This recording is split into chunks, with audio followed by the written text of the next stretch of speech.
మమ్మలను అతి మిక్కిలిగా ప్రేమించిన మా ప్రియ పరలోకపు కన్న తండ్రి, మీ శ్రేష్టమైన ఘనమైన ఉన్నతమైన నామానికి స్తోత్రాలు చెల్లిస్తూ ఉన్నాం. మీ మహాప్రేమ చేత మీ ఉన్నతమైన ప్రేమ మా ఎడల చూపి మమ్మలను నేటి వరకు క్షేమముగా ఆరోగ్యవంతులుగా మీ సన్నిధిలో ఆరాధించే వారిగా చేసినందుకు మీకు స్తోత్రాలు చెల్లిస్తున్నాం. ఈ సమయంలో ఇంతవరకు ఈ ఆరాధన అంతటిలో మీరు మాతో ఉన్నారు. మీ వాక్యాన్ని దగ్గరకు వెళ్ళుచు ఉన్నాం. మీరు మాతో మాట్లాడండి. మీతో మంచి సంబంధము కలిగిన వారమై మీలో జీవించినట్లుగా తగిన సహాయం చేయమని ప్రార్థన చేస్తూ అపోస్తల కార్యముల గ్రంథము ద్వారా మేము మాట్లాడుతున్న ప్రతి మాట మా జీవితానికి అన్వయించుకొని వాటి ద్వారా బ్రతుకున్నట్లు మమ్మల్ని సిద్ధము చేయండి. నిలవబడిన మీ దాసుని మరుగు చేయండి. మీ పరిశుద్ధాత్మ సహాయము నడిపింపు అనుగ్రహించి మీ నామానికి మీరు మహిమ తెచ్చుకొనమని ప్రార్థిస్తూ మా ప్రభు, మా రక్షకుడు, మీ ప్రియ కుమారుడైన యేసుక్రీస్తు ప్రభు పేరిట ప్రార్థించి వేడుకుంటున్నాము తండ్రి. ఆమేన్. ప్రభునందు ప్రియులారా, దైవ గ్రంథంలో నుండి మనం అపోస్తల కార్యముల గ్రంథం, ఆ గ్రంథంలో ఉన్నటువంటి సంగతులను ధ్యానం చేస్తూ వస్తూ ఉన్నాం. అపోస్తల కార్యములు అనగానే మనకు ఎవరు జ్ఞాపకం రావాలంటే వైద్యుడైన లూకా, డాక్టర్ లూకా గారు మనకు జ్ఞాపకం రావాలి. తరచి పరిశీలనగా తెలుసుకొని దేవుని వాక్యాన్ని వ్రాసినటువంటి వ్యక్తిగా మనము ఆయన్ను చూస్తూ ఉన్నాం. అపోస్తల కార్యముల గ్రంథం 3వ అధ్యాయములో జరిగిన ఒక సంఘటన అధికారులను కదిలించింది, పెద్దలను కదిలించింది, అక్కడ ఉన్న ప్రధాన యాజకులను కదిలించింది, ప్రజలను కదిలించింది. కదిలించిన వారిలో హృదయాలు దేవునికి అర్పించిన వారు 5,000 మంది పురుషులైతే, దేవునికి వ్యతిరేకముగా దైవ ప్రణాళికను ఎరుగకుండా తిరుగుబాటు చేసిన వారు మరికొంతమంది మనకు కనబడుతున్నారు. ఇది ఎక్కడైనా ఉండే విధానమే. దానికి వారు ఇష్టపడరు. ప్రియులారా, ఈ 3వ అధ్యాయములో జరిగిన సంఘటన ఆ కుంటివాడిని బాగు చేసినందువలన సమస్య వచ్చింది సంఘంలో. వాస్తవానికి అది సమస్య కాదు, సమస్యను కొని తెచ్చారు కొంతమంది నాయకులు. ప్రియులారా, మన వలన ఎప్పుడు సమస్య రాకూడదండి. బైబిల్ ఏం చెబుతుందంటే, ఎవని వలన మీకు శ్రమ వచ్చిందో, సమస్య వచ్చిందో ఆ వ్యక్తిని తిరుగటి రాయికి కట్టి సముద్రంలో పడేయండి అన్నాడు. కాబట్టి అభ్యంతరాలు రాకుండా ఉండవు, కానీ ఆ అభ్యంతరాలను మనం చాలా జాగ్రత్తగా సాల్వ్ చేసుకొని ప్రభు సన్నిధిలో మనం ముందుకు వెళితే నిజంగా అది విజయ సంకేతనం ఎగిరించి వేసినట్లే.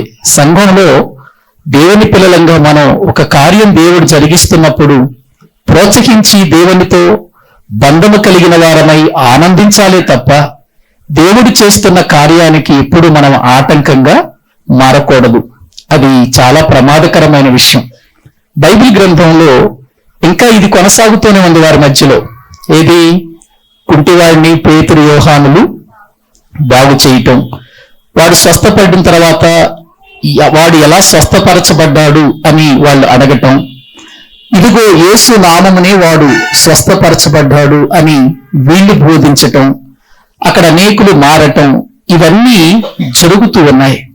అప్పుడు పేతురు, యోహానులు ధైర్యంతో చెప్పిన మాట ఏంటంటే, మీరేమైనా అనుకోండి, ఈ నామముని రక్షణ కలుగుతుంది, మరి ఏ నామమున రక్షణ కలగదు అని వాళ్ళు ఖండితంగా చెప్పేస్తున్నారు. ఎవరి ఎదుట అంటే మానవ సామాన్యుల దగ్గర కాదు, ప్రధాన యాజకులు, శాస్త్రులు, ప్రియులారా అక్కడ ఉన్నటువంటి అధికారుల ఎదుట వాళ్ళు ఆ విషయాలు చెబుతున్నారు. అసలు ఏంటి వీళ్ళకున్న ధైర్యం అని అధికారులు అదిరిపోతున్నారు. చూడండి వాళ్ళు ఏం చేస్తున్నారో ఒకసారి వాక్యంలో చూద్దాం. అపోస్తుల కార్యముల గ్రంథం 4వ అధ్యాయం, అపోస్తుల కార్యముల గ్రంథం 4వ అధ్యాయము 13వ వచనాన్ని మనం చదువుకుందామండి. అపోస్తుల కార్యముల గ్రంథం 4వ అధ్యాయము 13వ వచనము నుండి చదువుకుందాం. వారు పేతురు యోహానుల ధైర్యమును చూచినప్పుడు వారు విద్య లేని పామరులను గ్రహించి ఆశ్చర్యపడి వారు యేసుతో కూడా ఉండిన వారిని గుర్తిరిగి, స్వస్థత పొందిన ఆ మనుషుడు వారితో కూడా నిలిచి ఉండట చూచి ఏమీ ఎదురు చెప్పలేక పోయిరి. చాలండి ప్రియులారా, ఇక్కడ దైవ గ్రంథాన్ని మనం బాగా ఆలోచించాలి. ఇంతగా అధికారులు పేతురు యోహానులను ఎదిరిస్తున్నా, ఎలాగైనా వారిని నివారించాలి అని చూస్తున్నా జరుగుతున్న విషయం ఏంటో తెలుసా? పేతురు యోహానులు ఎక్కడ ఏ విషయానికి భయపడలేదు. ఎందుకు భయపడలేదు అంటే, వారు చెప్పే మాటలు లోక సంబంధమైన మాటలు కాదు. ఒకటి, వారు ఏ దేవుని గురించి అయితే ప్రకటిస్తున్నారో ఆ దేవుడు సామాన్యమైన వాడు కాదు. రెండవది, వారు ధైర్యంగా ప్రకటించటానికి కారణం మాలో ఏ తప్పు లేదు, మేము సత్యాన్ని చెబుతున్నాము అనేటువంటి ఒక భావన. ఇవి వారి హృదయాలలో ఉండటం వలన ధైర్యవంతులుగా వారు నిలవగలిగారు. వారి ధైర్యాన్ని చూసినటువంటి అక్కడ అధికారులే ఆశ్చర్యపోతున్నారండి, ఆశ్చర్యపోతున్నారు. ప్రియులారా గమనించండి. అందుకే వారు అక్కడ మాట్లాడుతూ వారు పేతురు యోహానుల ధైర్యమును చూచినప్పుడు అనే మాట మనం చూస్తున్నాం. అంటే పేతురు యోహానులు ధైర్యాన్ని కనపరుస్తున్నారు ప్రభు పనిలో. ఎప్పుడైనా ఏ విషయములోనైనా మనము దేవుని పనిలో ఉన్నప్పుడు, దేవుని కొరకు బ్రతుకుతున్నప్పుడు, దైవ చిత్తాన్ని మనము నెరవేరుస్తున్నప్పుడు అపవాది ఎంతమందిని రేపినా మనము ఏమాత్రం భయపడకూడదు, ధైర్యముతో మనము నిలవాలి. ప్రియులారా, ఎందుకంటే దేవుడు రక్షణ పొందిన తర్వాత మనకిచ్చిన ఆత్మ పిరికితనము కలిగిన ఆత్మ కాదు. పిరికితనము కలిగిన ఆత్మ ఇవ్వలేదు ఆయన. ఆయన మనకు ధైర్యము కలిగిన ఆత్మనిచ్చాడు. ఇది మనము గుర్తించాలి. నేటి దినాలలో క్రైస్తవులకు బాధలు వస్తున్నాయి, క్రైస్తవులకు శ్రమలు రాబోతున్నాయి, క్రైస్తవులకు అనేకమైన నిందలు రాబోతున్నాయి, అనేక రీతులుగా క్రైస్తవుల మీద దాడులు చేస్తున్నారు, అనేక విధాలుగా క్రైస్తవులను హింసించబోతున్నారు అనే వార్తలు వింటున్నప్పుడల్లా చాలా మంది క్రైస్తవులలో భయం ఏర్పడుతుందండి. ఎందుకు భయం? మనలో ఉన్నది పరిశుద్ధాత్మ. పరిశుద్ధాత్ముడు మనలో ఉన్నంత వరకు మనము భయపడవలసిన అవసరం లేదు. మీకు ఒక చిన్న సూత్రం చెబుతున్నాను చూడండి. మీరు శ్రమలలో, కష్టాలలో, ఇరుకులలో, ఎదురీతలో మీ జీవితాలు భయపడుతున్నాయి అంటే మీలో పరిశుద్ధాత్ముడు లేడు అని అర్థం. ప్రియులారా, ఇదే మనం తెలుసుకోవాలి. పరిశుద్ధాత్ముడు మనలో ఉంటే దేనికైనా మనం సిద్ధపడతాం. ఎందుకంటే ఎన్నోసార్లు సువార్తకు వెళ్ళినప్పుడు సువార్తను ఆటంకపరిచిన వారు ఉన్నారు. స్టేజీ దగ్గరకు వచ్చి బూతులు తిట్టిన వారు ఉన్నారు. మమ్మల్ని అనేక సార్లు బాప్తిసం ఇస్తుంటే బాప్తిసాలు ఆటంకపరిచి ఎన్నో రీతులుగా ప్రియులారా బాధించినటువంటి బాధాకరమైన సందర్భాలు నాకు తెలుసు వ్యక్తిగతంగా. ప్రియులారా, ఇటువంటి పరిస్థితులు ప్రియులారా మీకు తెలియదు, కానీ అవి మేము ఎదుర్కొంటున్నప్పుడు ఒకే ఒక ధైర్యం మాకేంటంటే మాలో పరిశుద్ధాత్ముడు ఉన్నాడు. అవసరమైతే దేవుని కోసం ప్రాణాలు పెట్టడానికైనా మేము సిద్ధమే తప్ప పిరికి పందల వలె పారిపోయి రావాల్సిన అవసరత మాకు లేదు. నిజంగా ఇక్కడ వారి ధైర్యం చూడండి. అందుకే పౌలు గారు ఒక మాట అంటాడండి బైబిల్ గ్రంథంలో చూస్తే. ఒకసారి కొరింథీయులకు రాసిన రెండవ పత్రిక 5వ అధ్యాయము 7-8 వచనాలు ఒకసారి మనము చదువుకుందామండి. చూడండి, కొరింథీయులకు రాసిన 2వ పత్రిక 5వ అధ్యాయము 7-8 వచనాలు. కనుక ఈ దేహములో నివసించుచున్నంత కాలము ప్రభువునకు దూరముగా ఉన్నామని ఎరిగి ఉండి ఎల్లప్పుడూ ఎలా ఉన్నారట?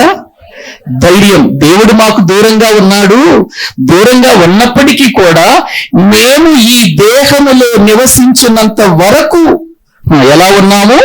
ఎల్లప్పుడూ కూడా ధైర్యముగా ఉన్నాము. ఇట్లు ధైర్యము కలిగి ఈ దేహమును విడిచిపెట్టి ప్రభువు వద్ద నివసించుటకు ఇష్టపడుతున్నాం. ఈ ధైర్యమే మాకు ఒక తీర్మానాన్ని ఇచ్చింది, మాకు ఒక గమ్యం ఉంది. ఏంటంటే మేము ఈ దేహములో ఉన్నంత వరకు ధైర్యము కలిగి ఉంటాము.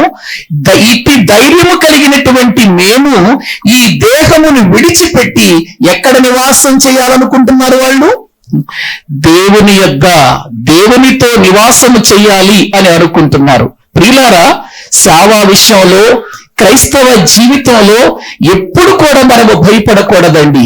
ఎందుకంటే దేవుడు మనకిచ్చినటువంటి పరిశుద్ధాత్మను మనం బాధ పెట్టకూడదు.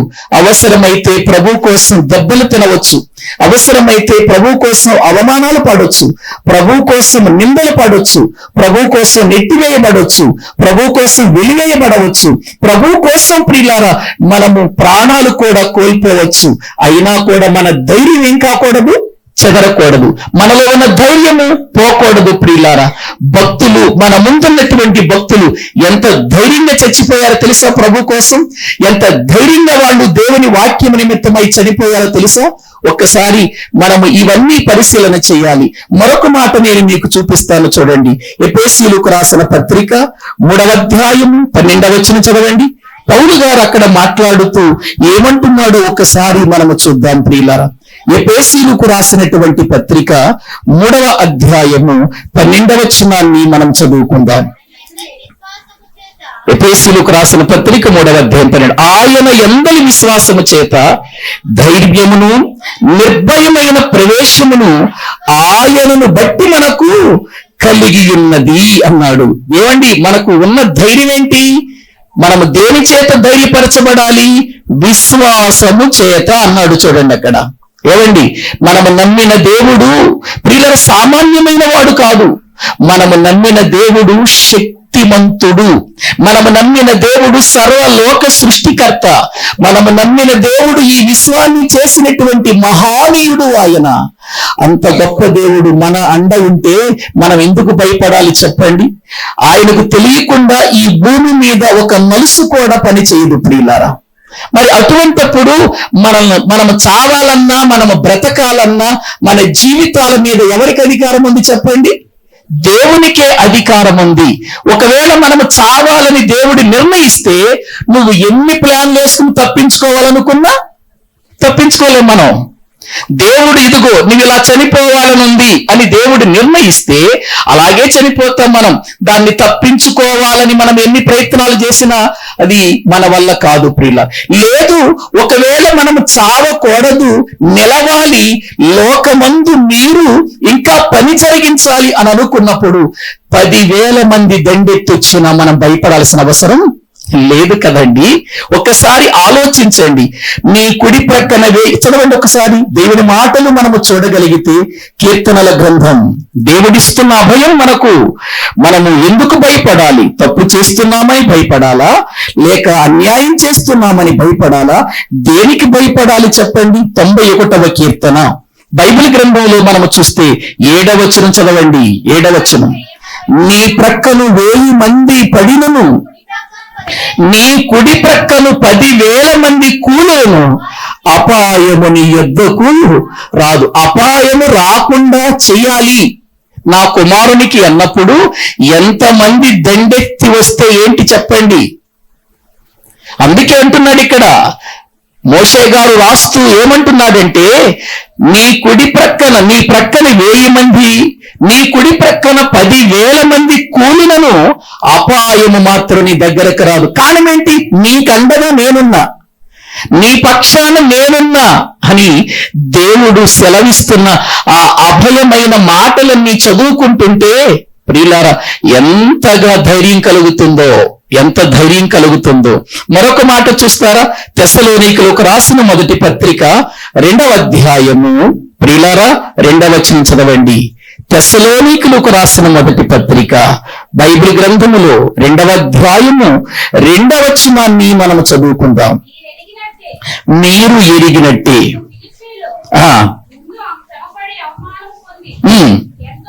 మీరు ఎరిగినట్టే మేము ఫిలిప్పీలో ముందు శ్రమపడి అవమానము పొంది ఎంతో పోరాటముతో దేవుని సువార్తను మీకు బోధించుటకై మన దేవుని యందు ధైర్యము తెచ్చుకుంటుమని మీకు తెలియను.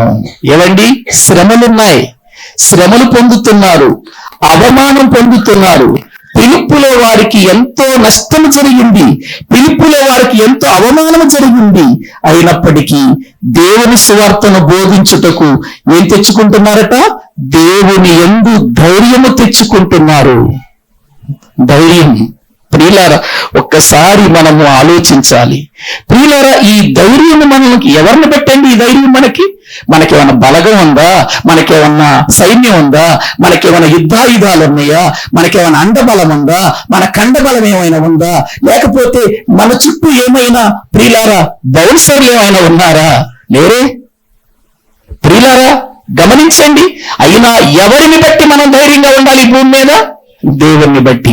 బ్రతికితే ప్రభు కోసం, చనిపోతే ప్రభు దగ్గరికి వెళ్ళిపోవటం కోసం సిద్ధంగా ఉండాలండి మనం.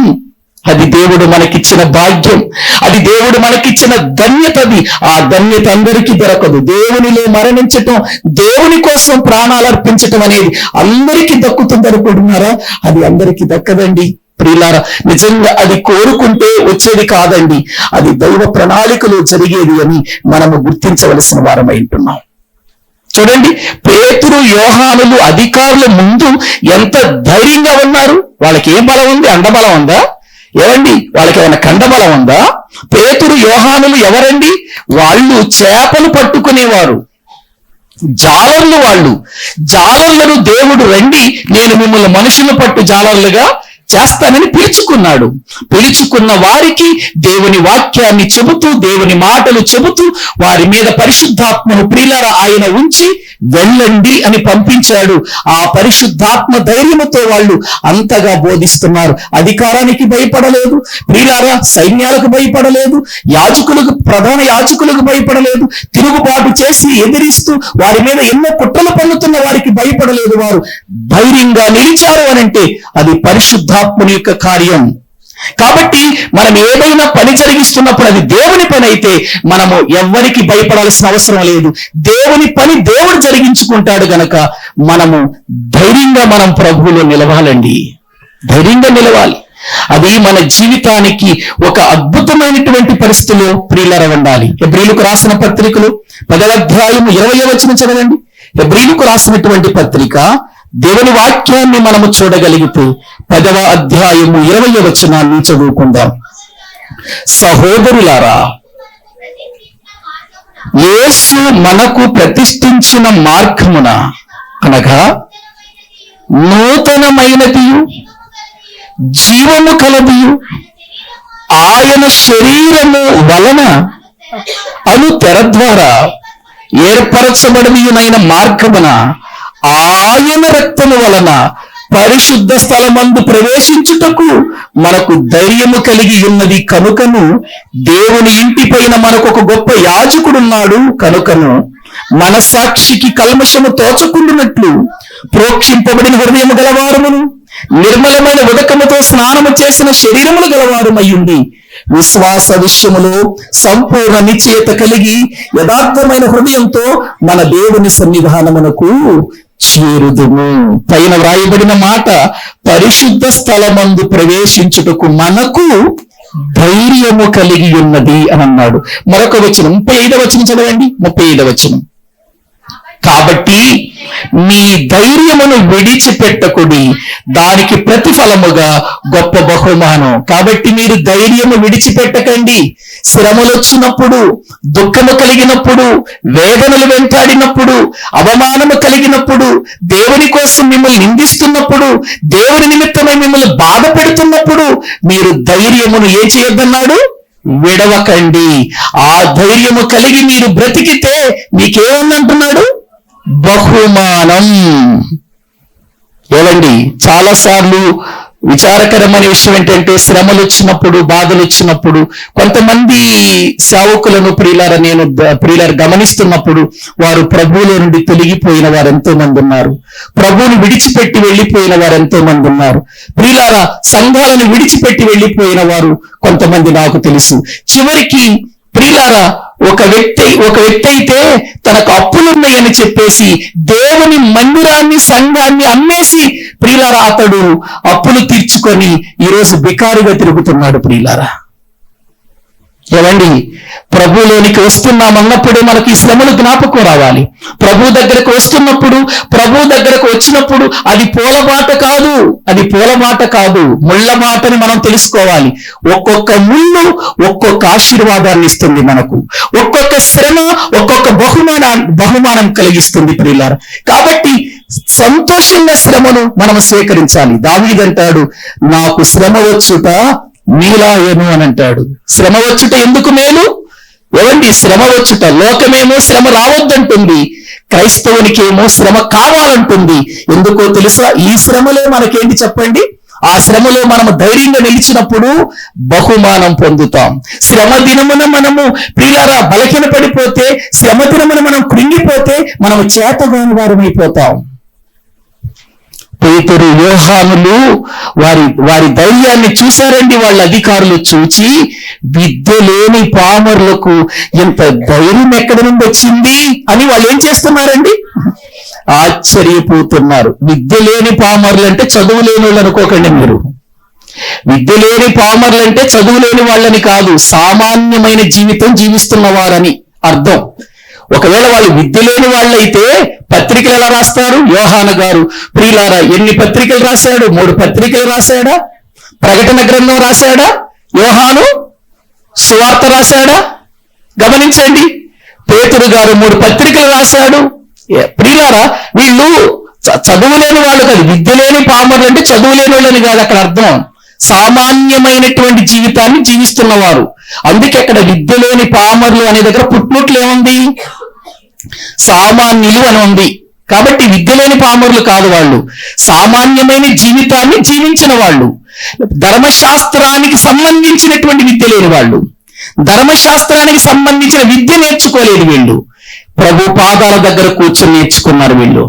ప్రభు మాటలను ప్రియులారా వీళ్ళు అంగీకరించి ప్రభు మాటలను మనసులో పెట్టుకొని బోధించిన వాళ్ళుగా దేవుని వాక్యంలో మనము చూస్తున్నాం. ఇప్పుడు చూడండి వాళ్ళు ఏం చేస్తున్నారో, ఆశ్చర్యపడి వీరు యేసుతో కూడా ఉన్నవారని గుర్తెరిగి మళ్ళీ ఏ వ్యక్తిని తీసుకొస్తున్నారు? ఏమండి, ఇక మర్చిపోరా ఈ వ్యక్తిని మర్చిపోరా? ఒక వ్యక్తి బాగుపడ్డాడంటే ఆనందించాలా ప్రియులారా, లేకపోతే దుఃఖించాలా? ఏమండి, ఒక వ్యక్తి బాగుపడ్డాడు అని అంటే ప్రోత్సహించాలా మనము వాళ్ళని, లేకపోతే వాళ్ళని అణిచేయాలనుకోవాలా? ఏమండి, ఒక్కసారి ఆలోచించాలి. దేవుని పని చక్కగా జరుగుతున్నప్పుడు ప్రోత్సహించాలి, వారిని ఇంకా మనం ఎంకరేజ్ చేయాలి. దేవుని పని ఒకరి ద్వారా మనకంటే ఎక్కువగా జరుగుతున్నప్పుడు దేవుని పనికి మనం ఆటంకంగా ఉండకూడదండి.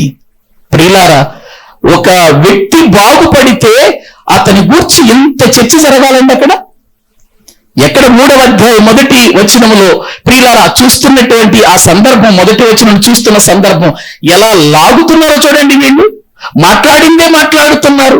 ఆ వ్యక్తి బాగుపడినటువంటి విధానం గురించి వీళ్ళకి కావలసింది ఏంటంటే ఆ వ్యక్తి బాగుపడటం కాదు, వీళ్ళని ఎలాగైనా సువార్త చేయకుండా ఆపేయాలి. వీళ్ళు సువార్త చేసిన దగ్గర నుంచి మనకు రావలసినవి మనకు రావటం లేదు, మన మాట ప్రజలు వినటం లేదు అని వీళ్ళు చాలా చాలా కుట్ర పన్నుతున్నారండి. చూడండి కింద ఏం జరుగుతుందో చూద్దాం. స్వస్థత ఆ మనుషుడు వారితో కూడా నిలిచి ఉండుట చూచి ఏమీ ఎదురు చెప్పలేకపోయిరి. అప్పుడు సభ వెలుపలికి పొండని వారికి ఆజ్ఞాపించి తమలో తాము, చూసారా, ఆలోచన చేసుకున్నారు. తమలో తాము ఏం తప్పుందండి, ఇంత ఆలోచన అండి అక్కడ, ఏం పొరపాటు ఉందని ఆలోచన చేసుకోవటానికి ఏముంది? ఏమండి, పేతురు యోహాను మందిరానికి ఎక్కి వెళుతున్నారు. పుట్టినది మొదలుకొని కుంటివాడు అక్కడ కూర్చుని భిక్షం అడుక్కుంటున్నాడు. వీళ్ళ వీళ్ళు ప్రార్థనా కాలమున ప్రార్థనా మందిరానికి వెళుతూ ఉన్నప్పుడు వాళ్ళందరూ వీళ్ళ దగ్గర ఏమైనా దొరుకుతుందని చూశాడు. అయ్యా, మా దగ్గర వెండి బంగారాలు లేవు, మాకు కలిగిందే ఇస్తున్నామన్నారు. యేసు నామమున నువ్వు లేచి నడవమన్నారు. వాడు లేచాడు, నడిచాడు, గంతులేసుకుంటూ వీళ్ళతో పాటు దేవుని మందిరానికి వెళ్ళాడు, దేవుని ఆరాధించాడు, దేవుని స్తుతిస్తున్నాడు. తప్పేముంది అందులో? నేరం ఏముంది అందులో? ఏమండి, దాన్ని రాద్ధాంతం చేయాల్సిన అవసరం ఏమైనా ఉందా? లేని విషయాలు రాద్ధాంతం చేస్తే సంఘానికి ముప్పు, సంఘానికి ప్రమాదం అండి. అది ఆత్మీయంగా బ్రతకాలి, శరీరులుగా కాదు మనం బ్రతకాల్సింది. ఆత్మీయులుగా జీవించాలి, శరీరులుగా కాదు మనం బ్రతకాల్సింది. మనము శరీరానుసారులు శరీర విషయముల మీద మనసు ఉంచుతారు, ఆత్మానుసారులు ఆత్మ విషయముల మీద మనసు ఉంచుతారు. శరీరానుసారమైన మనసు మరణం, ఆత్మానుసారమైన మనసు జీవం అన్నాడు. జీవములోనికి వెళ్ళటానికి ఒక మంచి పని జరిగితే అది తప్పుగా ఆలోచన చేసి పిల్లలు ఎలాగైనా ఆపాలని చూస్తున్న ఈ పెద్దలు, ఏం పెద్దలు వీళ్ళు, ఏ నాయకులు వీళ్ళు, ఏ ప్రధాన యాజకులు వీళ్ళు? ఆలోచించండి. సంఘం అంటే క్రీస్తు స్వరక్తమిచ్చి సంపాదించిన సంఘం. ఈ సంఘములు క్రీస్తు మాటకు తప్ప మరి దేనికి కూడా మనము లోబడి బ్రతకాల్సిన అవసరం లేదు. వాళ్ళ ధైర్యం అదే. చూడండి, ఇక కింద ఏం జరిగిందో వాక్యములో చూస్తే ప్రియులారా, ఈ మనుషులను మనమేమి చేయుదము, వారి చేత ప్రసిద్ధమైన సూచక క్రియ చేయబడి ఉన్నదని యెరూషలేములో కాపురమున్న వారందరికీ స్పష్టమే. అది జరగలేదని చెప్పజాలం. అంతకుముందు చెప్పారుగా, జరిగింది జరగలేదని చెప్పారు. అంతకుముందు జరిగింది జరగలేదని చెప్పారు వీళ్ళే. యేసు ప్రభువు వారు సిలువ వేయబడి సమాధి చేయబడి 3వ దినాన తిరిగి లేస్తే మనుషులను పెట్టించి లంచం ఇచ్చి ఆయన లెగవలేదు, ఆయన శిష్యులు ఎత్తుకుపోయారని ప్రచారం చేయించి వీళ్ళేగా. ఏమండి, ఆ రోజు యేసుక్రీస్తు ప్రభువు వారు 3వ దినాన తిరిగి లేస్తే ఆ రోజున భటులు వెళ్ళి, అయ్యా ఉదయకాలం మంది ఇలా జరిగింది అని చెబితే మీరు ఆయన లేచాడనే వార్త చెప్పకండి.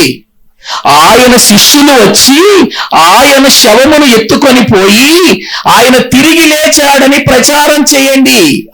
ఎత్తుకొని పోయారని ప్రచారం చేయండి. కావలిస్తే మీకు ఎంత డబ్బు కావాలంటే అంత డబ్బు ఇస్తామన్నది వీళ్ళే, ఈ పెద్దలే. ఏంటండి వీళ్ళకి ఎంత అసూయ యేసు ప్రభు అంటే?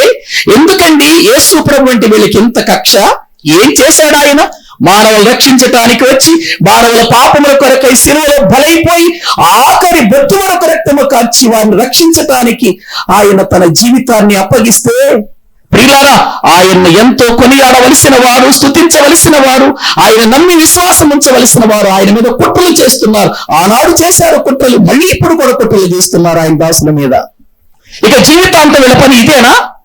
కొంతమంది అలాగే ఉంటారండి, ఎప్పుడు చూసిన కుట్రలు కుతంత్రాలతోనే వెళ్ళిపోతూ ఉంటారు. జీవితాలు దిద్దుకోరు, బ్రతుకులు దిద్దుకోరు, దేవుని కొరకు బ్రతకడానికి ఇష్టపడరు. చాలా విచారకరమైన విషయం, చాలా బాధకరమైన విషయాలు ఇవన్నీ చూస్తున్నప్పుడు ప్రియులారా ఆలోచించండి. వాళ్ళు ఇది జరగలేదని మనం చెప్పజాలం, ఎందుకంటే వాస్తవానికి జరిగింది ఇది. ఎందుకంటే జరిగిన విషయం అందరూ చూశారు. అప్పుడంటే ఎవరు లేరు కాబట్టి ఏదో ఒకటి ప్రచారం చేశాం. ఇప్పుడు ప్రచారం చేయటానికి అందరూ కళ్ళారా, ఆ కుంటివాడు లేచి గంతులు వేయటం అందరూ చూశారుగా కళ్ళారు. ఇప్పుడు చెప్పజాలం. కాకపోతే ఎలాగైనా ఈ నామం ప్రకటించకూడదని అలా బెదిరించాలనుకుంటున్నారు. చూడండి కింద, అయినను ఇది ప్రజలలో ఇంకా వ్యాపింపకుండుటకై ఇక మీదట ఈ నామమును బట్టి ఏ మనుషులతోనైనను మాటలాడకూడదని మనము వారిని బెదురు పెట్టవలనని ఎవరు అధికారులు, ఏవండి ప్రధాన యాజకులు అందరూ కూడుకొని ఏమనుకుంటున్నారు? ఇందులో అన్నా కైపాలు కూడా ఉన్నారుగా, వాళ్ళు కూడా ఉన్నారుగా. ఏమనుకుంటున్నారట? వీళ్ళని మనం ఏం చేయాలి? ఈ నామము వ్యాపింపకుండా ప్రకటించకూడదని ఏం చేయాలట? బెదిరి పెట్టాలి. నువ్వు బెదిరి పెట్టితే బెదిరిపోయే నామం కాదు ఇది. నువ్వు బెదిరి పెడితే బెదిరిపోయే నామం కాదు. ఈ రోజున సువార్త చేయటానికి వెళుతుంటే ఎంతో మందిని బెదిరి పెడుతున్నారు. ఎంతో మందిని అవమానపరుస్తున్నారు. సువార్త పత్రికలను పంచుతుంటే, మంచి మన మార్గాన్ని చూపిస్తుంటే ఆటంక పెట్టి అనేక రీతులుగా బాధ పెడుతున్నారు. దెబ్బలు తింటూ కూడా ప్రకటిస్తున్నారు. ఆగిందా? ఎన్నో సంవత్సరాల నుండి ఇప్పటికీ క్రైస్తవ్యం లేకుండా చేయాలనేటువంటి మంత్రులు కూడా ప్రియులారా ప్రసంగాలు చేశారు. ఆగుతుందా ఇది? ఈ రాజ్యం ఆగుతుందా? ఈ ప్రకటన ఆగుతుందా? ఆగదు ప్రియులారా. ఇది మనుషులు ఏర్పాటు చేసింది కాదు. ఇది దేవుని వలన కలిగినది. దీన్ని ఆపటం ఎవరి తరము కాదు. ఒకవేళ మనుషులు చంపుతావేమో చంపు, సేవకులను కొడతావేమో కొట్టు, అవమానపరుస్తావేమో పెట్టు, ఈ సువార్త ఆగేది కాదు. ఆగదిది ప్రియులారా. ఇది పరలోకము నుండి దిగి వచ్చిన మాట. ఇది పరలోకములో దేవుడు ఏర్పాటు చేసినటువంటి సత్యం. ఇది ఆలోచించండి. వీళ్ళు బెదిరి పెట్టాలనుకుంటున్నారట. పైన ధైర్యం చూశారుగా, వాళ్ళ ధైర్యం చూశారుగా. అంత ధైర్యం చూసి కూడా మళ్ళీ బెదిరి పెట్టాలంటే బెదిరిపోయే రకమా ఇది? ఏమండి, పాపం చేస్తే బెదరాలి, తప్పు చేస్తే బెదరాలి, ఎవరికైనా అవమానం కలిగిస్తే బెదరాలి, ఎవరైనా దోచుకుంటే బెదరాలి. ఆత్మలను రక్షించేటువంటి వేటలో దైవజనులను ఎవరు ఆపలేరు, స్వార్థికులను ఎవరు ప్రియులను అడ్డుకోలేరు. ఎంత అడ్డుకుంటావో అంత విస్తారంగా. ఏమండి, ఇది ఇప్పుడు అనుకుంటున్నారా? ఎప్పటి నుండో వస్తుంది. ఎలాగైనా క్రీస్తు మార్గం ప్రకటించకుండా చేయాలని అధికార బలముతో వచ్చిన వాడే పౌలు గారు. ఏమండి, నాశనం చెయ్యాలని వచ్చిన వాడే ప్రియులారా దేవుని కోసం తన ప్రాణాలను ఏం చేశాడు? అర్పించేశాడు. ఆయన నామం ఎంత గొప్పదో ప్రియులారా. ఇప్పుడు వీళ్ళు కూడా అదే చెయ్యాలని చూస్తున్నారండి.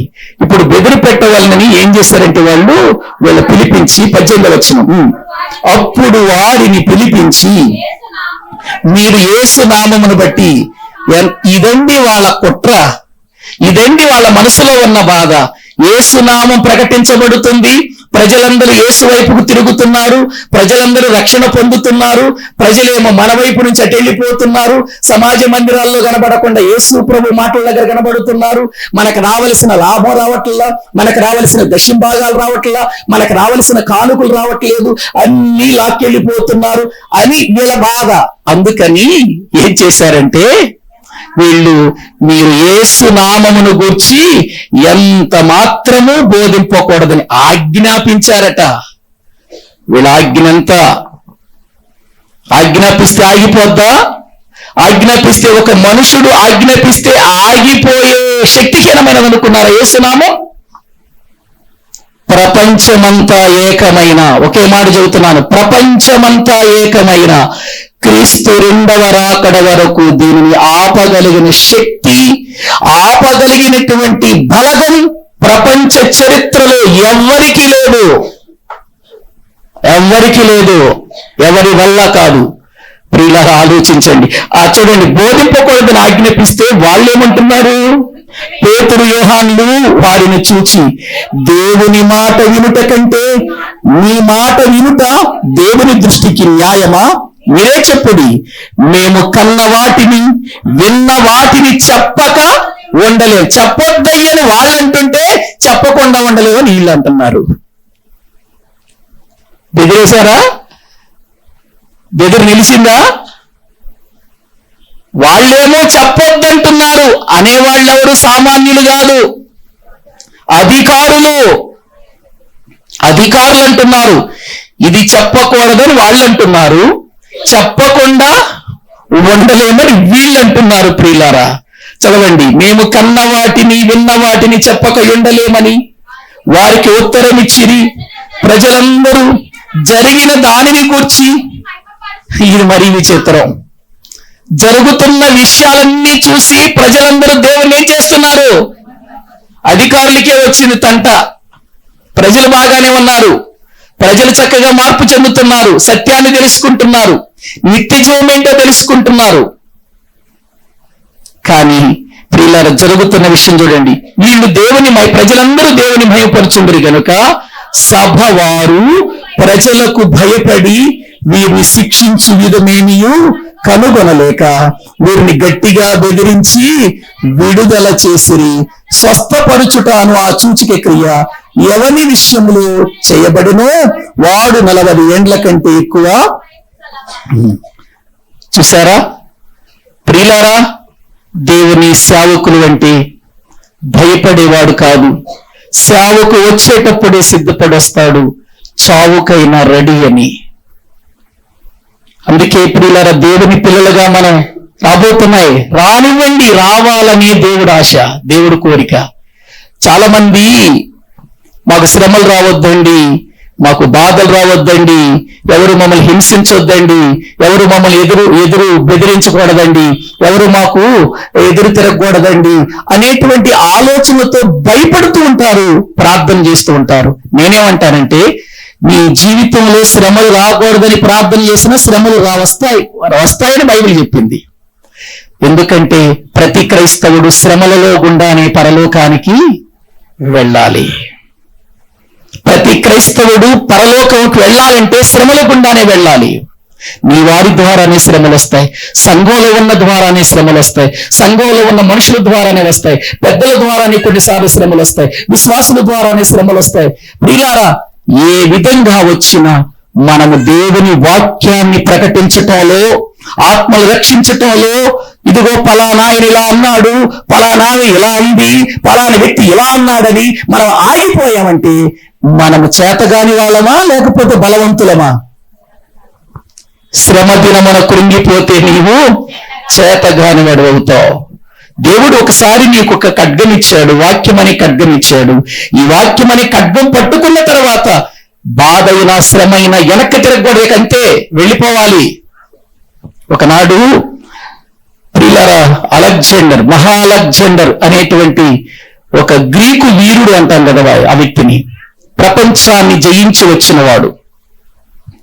అతడు యుద్ధంలో ప్రియులారా, ఆ యుద్ధం చేస్తూ ఉన్నటువంటి సమయంలో యుద్ధం ముమ్మరంగా జరుగుతూ ఉంటే ఒక వ్యక్తి పారిపోయి వెనక్కి తిరిగి వస్తున్నట్ట, ఖడ్గం చేతిలో పట్టుకొని వెనక్కి తిరిగి వస్తున్నాడట. వెంటనే ప్రియులారా, అది చూసిన అలెగ్జాండర్ ఏమన్నాడో తెలుసా? బాబు, ఏంటి వెనక్కి తిరిగి వస్తున్నావు? యుద్ధం ముమ్మరంగా జరుగుతుంది, యుద్ధంలో గెలవలసిన నీవు, యుద్ధం చేయవలసిన నీవు, కత్తి పట్టిన నీవు యుద్ధంలో వీరుడుగా మరణిస్తే అది గొప్ప పేరు గాని వెనక్కి తిరిగి వస్తున్నావేంటి అని అడిగాడట. ఎవరండి, యుద్ధం ముమ్మరంగా జరుగుతుంది, చనిపోతానేమోనని భయంగా ఉంది అని అన్నాడట. నీ పేరేంటి అని అడిగాడట. అలెగ్జాండర్ అన్నాడట. అరే, ప్రపంచాన్ని జయించొచ్చానరా ఈ పేరుతో అలెగ్జాండర్గా, నా పేరు పెట్టుకుని నీవు పిరికి పందగా వెళ్ళిపోతున్నావంటే నిన్నేమనుకోవాలరా? నీకు ఒక విషయం చెబుతున్నా, నువ్వు యుద్ధం చేసైనా విజయం మరణం పొందు, లేదంటే ఇప్పుడు నేను చంపేస్తానన్నాడట. ఎందుకు నా పేరు పెట్టుకున్నావు? అలెగ్జాండర్ అంటే ప్రపంచ వీరుడుగా, గ్రీకు వీరుడుగా నన్ను పిలుచుకుంటున్నారు. ప్రపంచమంతా జయించి వచ్చాను, అటువంటి నా సైన్యంలో ఉన్న నీవు నా పేరు పెట్టుకొని యుద్ధం నుంచి పారిపోయి వెళుతున్నావు, నేను చంపేస్తా, లేదా వెళ్ళి యుద్ధం అయినా చెయ్యి, అక్కడైనా చావు, అది వీర మరణం అవుతుంది అని అన్నాడట. ఒక మనుష్యుడు ఈ ప్రపంచాన్ని పరిపాలించటానికి అధికారముతో ప్రియులారా ఊర్లోతలోగించిన 33 సంవత్సరాల యవనస్తుడైన అలెగ్జాండర్ ప్రియులారా ఆ మాట చెప్పేసరికి ఆ వ్యక్తి ప్రియులారా వెనక్కి తిరిగి వెళ్లి భయంకరమైన యుద్ధం చేశాడు. యుద్ధములో ప్రియులారా విజయాన్ని సంపాదించాడు, చివరికి వీర మరణం పొందాడు. ప్రియులారా, మనమందరము క్రీస్తు సైనికులం. అలెగ్జాండర్ కంటే గొప్పవారం, ప్రపంచానికే ప్రియులారా ఉన్నతమైనటువంటి వారం. దేవుడు మనల్ని తన సైనికులుగా చేశాడు. అందుకే మీరు క్రీస్తు యేసు మంచి సైనికుని వలె మీరు పోరాడమన్నాడు తిమోతికి రాసిన పత్రిక 2వ అధ్యాయములో. దేవుడు తన వాక్యం అనే ఖడ్గం మన చేతికి ఇచ్చాడు. ఇది పట్టుకొని మనం ముందుకెళ్తూ ఉన్నప్పుడు శ్రమలు వస్తాయి, కష్టాలు వస్తాయి, ఇరుకులు వస్తాయి, అవమానాలు వస్తాయి, నిందిస్తారు. వెనక్కి తిరిగి వచ్చావంటే నువ్వు క్రీస్తు సైనికుడు అనిపించుకోవటానికి అసలు యోగ్యుడవే కాదు. నీ సైన్యం ఏంటి? నీ రాజు ఎవరు? నీ అధికారి ఎవరు? నీ చేతిలో ఉన్న ఖడ్గం ఎంత గొప్పది. ఈ ఖడ్గంతోనే ప్రపంచాన్ని మనము ఎదిరించాలి, ప్రభు వైపుకు వారిని నడిపించాలి. ఖడ్గం అంటే ఏదో మనుషులు చంపేది కాదు, రక్షించే ఖడ్గం ఇది, మనుషుల జీవితాలను బాగు చేసే ఖడ్గం ఇది. ఇది పట్టుకోవాలి. అందుకే వాళ్ళు అన్నారు, మేము కన్న వాటిని గూర్చి విన్న వాటిని గూర్చి చెప్పక ఉండలేము. అధికారులకే మతిపోయింది. అధికారులు ఏం చేయాలో అర్థం కానటువంటి పరిస్థితి అయిపోయింది. ప్రియులారా, ఒక్క వ్యక్తిని బాగు చేసినందుకు వీళ్ళు ఎంత పన్నాగాలు పన్నారు. ప్రియులారా, యేసు నామాన్ని అడ్డు పెట్టారు తీసుకొచ్చి. చివరికి ఆ నామం ప్రకటించకూడదన్నారు, ఆ మాటలు తెలియచేయకూడదన్నారు. ఆగిందా ఆనాటి నుంచి ఈనాటి వరకు సువార్త? ఆగిందా? ఆనాడు ఆ అధికారులు రోమా ప్రభుత్వమే ఏం చేయలేకపోయింది. ప్రియులారా, ఈనాడు ఏం చేస్తాడు చెప్పండి? దేనికి భయపడకండి ప్రియులారా. బ్రతికితే లోకంలో ప్రార్థన చేసుకుంటూ పరిశుద్ధులుగా బ్రతుకుతూ అనేకులకు దేవుని సువార్తను ప్రకటిస్తూ ఆత్మలను సంపాదిద్దాం. చనిపోతే పరిశుద్ధులందరితో కూడా కలిసి ఉండి ఆ పరలోకానికి సిద్ధపడదాం. ఇంతకంటే ఏం భాగ్యం ఉంది చెప్పండి? ఏం సంపాదిస్తావు? బ్రతికేమి సంపాదిస్తావు?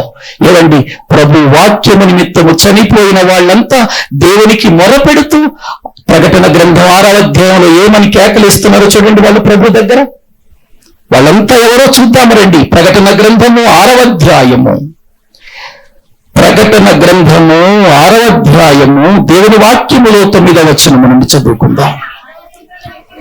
ఆయన 5వ ముద్రను విప్పినప్పుడు దేవుని వాక్యము నిమిత్తమును తాను ఇచ్చిన సాక్ష్యము నిమిత్తమును. ఏ ఆత్మలివి? ఏమండి, అందరు చెప్పాలి. ఏ ఆత్మలివి? ఎవరి కోసం వధించబడిన ఆత్మలివి? ప్రభు వాక్యము చెప్పినందుకు, ప్రభువును గురించి సాక్ష్యం ఇచ్చినందుకు వధించబడ్డారు వీళ్ళు, చనిపోయారు వీళ్ళు. వాళ్ళు బలిపీఠము క్రింద ఉండి ప్రార్థన చేస్తున్నారు చూడండి. వారు, నాథా, సత్యస్వరూపి, పరిశుద్ధుడా, ఎందాక తీర్పు తీర్చకయు మా రక్తము నిమిత్తము భూనివాసులకు ప్రతిదండన చేయకు ఉందు అని బిగ్గరగా కేకలు వేసిరి. తెల్లని వస్త్రము వారిలో ప్రతివానికి ఇయ్యబడెను. మరియు వారి వలనే చంపబడబోవు వారి సహవాసుల యొక్కయు సహోదరుల యొక్కయు లెక్క పూర్తియగు వరకు ఇంకా కొంచెము కాలము విశ్రమింపవలనే వారితో చెప్పబడెను. ప్రియులారా, ఆలోచిస్తున్నారా? బలిపీఠము క్రింద ఉన్న ఆత్మలు. బలిపీఠం అంటే ఏంటి? బలిపీఠం ఎక్కడుంది? భూమే బలిపీఠం. యేసుక్రీస్తు వారు బలైపోయింది ఎక్కడండి? భూమి మీద కదా. యేసు ప్రభు బలైపోయింది భూమి మీద. యేసు ప్రభు బలైపోయిన ఈ భూమి బలిపీఠం. ఈ బలిపీఠము క్రింద ఉన్నారట ఆత్మలు. అదే పాతాళ లోకం. పాతాళ లోకములో ఉన్న దేవుని ఆత్మలు పరదైసులో ఉండి దేవునికి మొరపెడుతున్నాయి దేవునికి. అయ్యా, మేము వాక్యం చెబుతుండగా చంపేశారయ్యా మమ్మల్ని, నీ గురించి సాక్ష్యం చెబుతుండగా చంపేశారయ్యా మమ్మల్ని. నాయన, ఆ భూనివాసులు ఇంకా ఉండనిస్తున్నావు ఏంటయ్యా? వాళ్ళకు తొందరగా తీర్పు తీర్చాయి, పరలోకానికి వెళ్ళిపోవాలని మేము రెడీగా ఉన్నాం. మీ దగ్గరకు రావాలి మేము. ఆ పరలోక రాజ్యాన్ని ఆ పరలోకాన్ని చూడాలి, మీతో కూడా ఉండాలి. తొందరగా ఈ భూమి మీద ఉన్నటువంటి వారికి తీర్పు తీర్చు అంటే దేవుడు ఏమంటున్నాడు తెలుసా? అయ్యా, మీలాగా చంపబడవలసిన వారు ఇంకా కొంతమంది ఉన్నారయ్యా, మీ సహోదరులు ఉన్నారయ్యా. నా నిమిత్తం వాళ్ళు ఏం చేయబడతారు? చంపబడతారు, వధింపబడతారు. అటువంటి వాళ్ళు భూమి మీద ఉన్నారు. వాళ్ళ లెక్క పూర్తి కావాలి. ఎప్పుడవుతుందో ఎవరికి తెలుసా? ఎవరికైనా తెలుసా? దేవుడు ఒక లెక్క పెట్టాడట. ఇంతమంది నా కొరకు చనిపోవాలి, ఇంతమంది నా కొరకు హతసాక్షులు కావాలి, ఇంతమంది నా కొరకు తన ప్రాణాలు అర్పించాలి అని ఒక లెక్క పెట్టాడట. ఆఖరి వాడు ఎప్పుడు చచ్చిపోతాడో అప్పుడు వరకు ఆగాలట. ఆఖరి వాడు ఎవరు మనకు తెలుసా? ఉంది, టైం ఉంది, ఆగండి ఆగండి అని ఆపుతున్నాడు వాళ్ళని. పాతాళములు పరదైసులు ఉన్న వారిని, ఆగండి, తొందరపడకండి. మీరు వాక్యం చెప్పి చనిపోయారు, మీరు సాక్ష్యం చెప్పి చనిపోయారు, మీరు వాక్యం చెప్పినందుకు మిమ్మల్ని వధించేశారు వాళ్ళు. మీరు సాక్ష్యం, నా కొరకు సాక్షులుగా నిలబడినందుకు మిమ్మల్ని వధించేశారు. అలా మరణించవలసిన వాళ్ళు మీరే కాదయ్యా, మీ సహోదరులలో ఇంకా చాలా మంది ఉన్నారు. వాళ్ళ లెక్క పూర్తయ్యేంత వరకు కూడా మీరు వేచి ఉండండి. ఆపుకుంటూ వస్తున్నాడు ఆయన్ని. ప్రియులారా, ఎందుకు చనిపోయారు? ప్రభు కోసం. మరి ఈ రోజున ఎందుకు శ్రమ రాగానే నీరసమైపోతావు? ఎందుకు చిన్న బలహీనత రాగానే ఏంటో అని బాధపడిపోతావేంటి? ప్రియులారా, ఆలోచించండి.